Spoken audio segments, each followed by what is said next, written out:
ముద్రగడ పద్మనాభం గారికి అయితే జగన్ పార్టీలోకి అయితే ఆహ్వానించారు, కానీ తన మార్క్ ట్రీట్మెంట్ ఇచ్చారని కూడా తెలుస్తుంది. అయితే ఈ అంశాన్ని మనకి ఇంకా క్లుప్తంగా వివరించడానికి మనతో పాటు ఉన్నారు ప్రముఖ సీనియర్ జర్నలిస్ట్ డివిఎస్ గారు. నమస్కారం సార్. నమస్తే. సార్, ఇన్ని రోజులు ముద్రగడ పద్మనాభం గారు అంటే జనసేనకి సపోర్ట్ చేస్తాను అని చెప్పేసి మాట్లాడినవి మనం చూసాం. అటువైపు వెళ్తున్నట్టుగా కూడా కొన్ని వార్తలు వచ్చినాయి. అయితే ఇప్పుడు అనూహ్యంగా మళ్ళీ వైసీపీ వైపే మళ్ళీ ఆ పార్టీలోకి వెళ్ళారు, ఆ పార్టీలోకి జగన్ గారు కూడా ఆహ్వానించారని చెప్పేసి మనకి వార్తలు వస్తున్నాయి. అంటే వెళ్ళిపోయారు ఇప్పుడు వైసీపీలోకి. అయితే జగన్ ట్రీట్మెంట్, మార్క్ ట్రీట్మెంట్ అయితే ముద్రగడ గారికి ఇచ్చారని చెప్పేసి వార్తలు వస్తున్నాయి. ఇందులో ఎంతవరకు వాస్తవం ఉంది sir? Try hard to get what you like or you have to force it to like what you get. ఇది ముద్రగడ పద్మనాభం గారి ఇంట్లో ఒక పలక మీద ఉండే రైటింగ్. నీకు ఏది కావాలో దానికోసం గట్టిగా ప్రయత్నించాడు ముద్రగడ గారు కూడా. పవన్ కళ్యాణ్ వస్తాడు తన ఇంటికి, తనతో మాట్లాడతాడు, చర్చిస్తాడు అని. అది జరగలేదు ఇప్పటివరకు. వస్తాడని చెప్పిన ఆయన బొలిసెట్టు కూడా ఏమీ కబురు లేదు. తను ఏది కావాలనుకున్నాడో దానికోసం బాగా కష్టపడ్డాడు. హార్డ్గా ట్రై చేశాడు. మరి కుదరలా. ఏం చేస్తారు ఇప్పుడు? మరి ఏది దొరికితే దాన్నే ప్రేమిస్తారు. Forced to like what you get. ఇప్పుడేంటి? ఇప్పుడు ఇక మరి ఆయన దొరుకుతోంది ఏంటి? ఇవాళ మిథున్ రెడ్డి, ద్వారంపూడి చంద్రశేఖర్ రెడ్డి, వంగ గీత, మొత్తం అంతా వైసీపీ గోదావరి బ్యాచ్ అంతా కిర్లంపూడి బాట పట్టారు. మరి వాళ్ళని ప్రేమించక తప్పదు కదా. నేను ప్రేమించింది నాకు దొరకనప్పుడు నాకేది దొరికితే దాన్ని ప్రేమిస్తాను నేను. ఇప్పుడు ముద్రగడ గారు అందుకే తన హాల్లో ఆ సేయింగ్స్ పెట్టుకున్నారా అనిపిస్తుంది. ముద్రగడ పద్మనాభం గారు సీనియర్ పొలిటీషియన్. ఊహించారంటారా సార్? మరి ఆయనకి ఎందుకో అది నచ్చింది. గత 40 ఏళ్ళుగా ఆయన దగ్గర అది ఉంటుంది, ఆ రైటింగ్ అనమాట. ఆయన్ని మనం ఎలా చూడాలంటే ఒక రాజకీయ నాయకుడిగా, సీనియర్ పొలిటీషియన్, ఒక ఉద్యమ నాయకుడిగా, ఒక పోరాట యోధుడిగా, రెండు కోణాలని మనం తీసుకున్నప్పుడు సక్సెస్ఫుల్ పొలిటీషియన్గా ఒక కోణం అయితే, ఫెయిల్యూర్ ఫైటర్గా మరో కోణం కనపడుతుంది అన్నమాట. ఎందుకంటే ముద్రగడ పద్మనాభం గారు సీనియర్ పొలిటీషియన్ అని ఎందుకన్నాము? ఆయన అనేక పార్టీలు మారారు, ఆయన అనేక పదవులు చేశారు. మంత్రిగా, లోక్సభ సభ్యుడిగా, శాసనసభ్యుడిగా ఉన్నారు. Assembly, Lok Sabha, minister. అసలు తెలుగుదేశం పుట్టకముందే ముద్రగడ పద్మనాభం గారు ఎమ్మెల్యే. వాళ్ళ నాన్న కూడా ఎమ్మెల్యే. అంటే ఏంటంటే జనతా పార్టీ తరఫున ఉన్నారు. జనతా పార్టీ నుంచి ఎటు వచ్చారు? టీడీపీకి వచ్చారు. టీడీపీ నుంచి మళ్ళా కాంగ్రెస్కి వెళ్ళారు.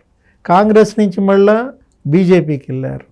బీజేపీ నుంచి మళ్ళా కాంగ్రెస్కి వచ్చారు. కాంగ్రెస్ నుంచి మళ్ళా టీడీపీకి వచ్చారు.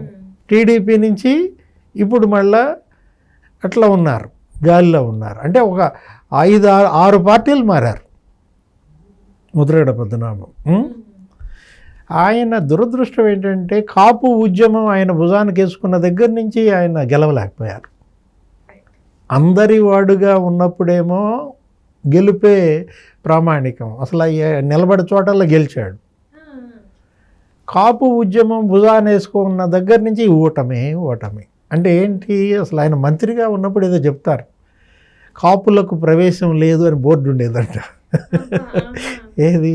ఆయన ఛాంబర్ బయట మినిస్టర్గా ఉన్నప్పుడు ఏం బోర్డు పెట్టించారు? కాపులకు ప్రవేశం. అంతగా మరి ఇతర వర్గాలకి ఆయన న్యాయం చేసినప్పుడు, దగ్గరగా ఉన్నప్పుడు, ఎప్పుడైతే కుల నాయకుడిగా ముద్రపడిందో అందరికీ దూరం అయ్యారన్నమాట. తను ఏంటంటే కొంచెం ఒక బోళాతనం అంటామా, లేకపోతే ఒక అనుకున్న లక్ష్యానికే కట్టుబడే తత్వమా, మొండితనమా, ఒకటి అనుకుంటే ఇంకంతే, ఇంకా అది జరిగిపోవాలి. కాపుల్లో ఆయనంటే ఇప్పటికీ గొప్ప ప్రేమ, గౌరవం, విశ్వాసం ఉన్నాయి. ఎందుకంటే కులం పట్ల, ఉద్యమం పట్ల ఆయన యొక్క చిత్తశుద్ధిని ఎవరు శంకించరు. కానీ దురదృష్టం ఏంటంటే ఆయన రాజకీయంగా ఏది కలిసి రాకపోవటం, అందరూ కూడా ఆయన్ని వాడుకుని వదిలేశారా, లేకపోతే అందరినీ ఆయన వాడుకుని వదిలేశారా అనేది ఒక మిలియన్ మార్క్ క్వశ్చన్ అన్నమాట. ఎందుకంటే ఇప్పుడు ఇవాళ వీళ్ళు వెళ్ళారు, ఎవరు వైసీపీ మొత్తం వరుసపడింది. గత కొన్ని రోజులుగా ఆయనతో సంప్రదింపులు, మీకు ఏదో ఇస్తామని, మీకు పలానా పోస్ట్ ఇస్తామనో, లేకపోతే వాళ్ళ అబ్బాయికి ఎమ్మెల్సీయా. అవును సార్. అంటే ఇప్పుడు ఏంటంటే ఇప్పుడైతే పద్మనాభం గారికి ఎలాంటి పదవి లేదు, కానీ వాళ్ళ కుమారుడికి మాత్రం ఎమ్మెల్సీ పోస్ట్ ఇస్తామని చెప్పారంటే, అది కూడా ఎన్నికల తర్వాత. అంటే తెలియదు లోపల ఏం జరుగుతోంది, వాళ్ళు ఏం చర్చిస్తున్నారు. మనకు తెలిసి, నా ఆలోచన, నాకు తెలిసిన అంశం ఏంటంటే ముద్రగడ పద్మనాభం గారినే బరిలో దింపుతారు. ఇప్పుడు పవన్ కళ్యాణ్ ఎక్కడ పోటీ చేస్తారో ఇప్పటివరకు క్లారిటీ లేదు. క్లారిటీ లేనప్పుడు అసలు ఆయన ఎక్కడ పోటీ చేస్తే అక్కడ పవన్ కళ్యాణ్ మీద ముద్రగడనే వైసీపీ అభ్యర్థిగా నిలబెట్టాలన్న ఒక దుష్ట తలంపు అంటామా, ఒక దూరదృష్టి అంటామా, వైసీపీ జగన్మోహన్ రెడ్డి చేస్తున్నట్టుగా మనకు తెలుస్తుంది. గతంలో కూడా ఒక 1 year బ్యాక్ ఎప్పుడో పవన్ కళ్యాణ్కి లెటర్ కూడా రాశారు ముద్రగడ పద్మనాభం. ఏమని, ఇలాగే కొంత గ్యాప్ నడుస్తూ ఉన్నప్పుడు ఎందుకో తెలియదు కానీ చిరంజీవి కుటుంబానికి ముద్రగడకు మధ్య చాలా గ్యాప్ నడుస్తుంది. ఇది ఇవాళ ఇప్పుడు జనసేన పెట్టక ముందు నుంచి ఉంది. ప్రజారాజ్యం అప్పుడు కానీ, ఆ తర్వాత కూడా దాసరి నారాయణరావు గారు కొంతమేరకు దాన్ని సర్దుబాటు చేయడానికి ట్రై చేశారు. ఆయన యొక్క ఈగో సాటిస్ఫై చేసే ప్రయత్నం కూడా జరిగింది. కానీ చిరంజీవి కుటుంబం పట్ల ఈయన ఎందుకో ఒక రకమైన వైముఖ్యమా, లేదు చిరంజీవి కుటుంబానికి ఈయన పట్ల విముఖత, మొత్తానికి ఒక వరలో 2 కత్తులు ఏదంటారు కదా, ఏంటి, ఇమడవు. అవును సార్. అలాగా నడుస్తూ వస్తున్న దీంట్లో కాపు సమాజం ఇబ్బంది పడుతుంది. ఇవాళ ఏంటంటే అమ్మా, కాపులకు రాజ్యాధికారం రావాలి అనేది ఒక బలమైన ఆకాంక్ష. ఏది, ఏంటి ఆంధ్రప్రదేశ్ ఏంటి, ఇప్పుడు ఇది కేవలం 2 కులాలకే పరిమితమా ఇక్కడ అధికారం?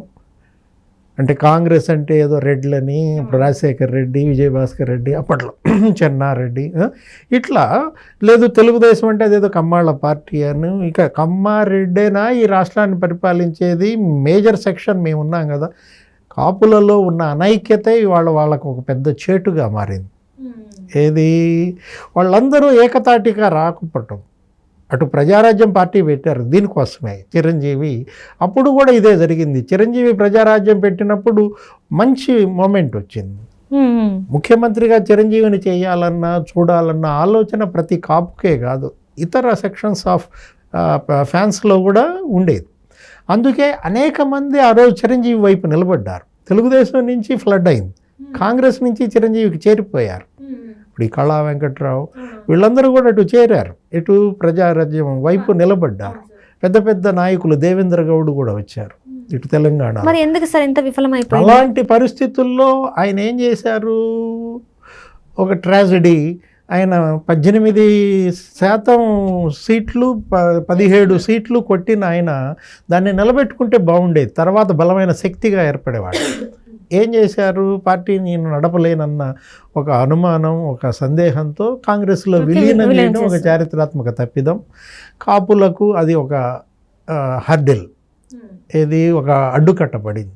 అలాంటి పరిస్థితుల్లో తమ్ముడు పవన్ కళ్యాణ్ మళ్ళా ఎత్తుకున్నాడు. అన్న చేసిన తప్పుని సరిదిద్దుకునే ప్రయత్నంలో జనసేన పార్టీ 10 ఏళ్లుగా నడుస్తుంది. అవును సార్. నిలబెట్టాడు. అన్నంతా నిలబెట్టకపోయినా, 18% ఓట్లు కాకపోయినా, ఇప్పుడు ఆయన కూడా 7% ఓట్లు లాస్ట్ ఎలక్షన్లో కొట్టాడు.